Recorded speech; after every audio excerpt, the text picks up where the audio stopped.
Hello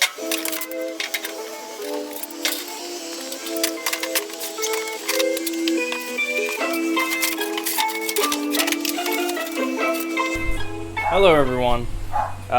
First, before we start, shout out to Real and Gary for being hyped for this go-kart. So in today's episode I want to weld everything together, make sure it's all square, and maybe start on the suspension. So this isn't going to be easy just because of how it's done, and you'll see it's going to be a pain in the ass for one person to do. Alright, so let's go.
Okay, so day 2 is finished.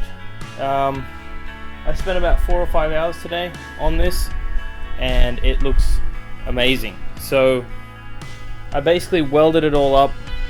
What I did was I made sure that this was perfect distance from this tube inwards, because they're not above each other, they're slightly in. So both sides are 13.7, well, 137 mil from the inside of this tube inwards. The other thing is, these two bends on either side, they're not exactly in the perfect place in relation to each other, but that doesn't matter. All the bends down here line up, all the bends down here are perfect. These two bends, this one, and well, these 3 sets of bends, they're kind of off from each other, but that doesn't matter because we're gonna roll this thing most likely. It's all welded up, so tomorrow's Sunday. I'll try and get some work on it done on Sunday. If I do work on it, we're gonna start on the front suspension. So I'm gonna make the control arm, roughly make the little box bracket that kind of holds it all, and yeah. Shout out to Real Real Dog. Shout out to Gary. I'll put their Twitches on the screen and in the description. They're pretty hyped for this project. And shout out to ZZ Fool, because he's gonna be hyped when he finds out that this is a thing. Like, I've said to him we're doing off-road go-karts, but I haven't shown him any of it. So, all right, yeah. Thanks for watching. And it probably weighs about 40 kilos, 50 kilos as is, or less. No, I wouldn't say 50. Under 40, the whole frame. It's crazy.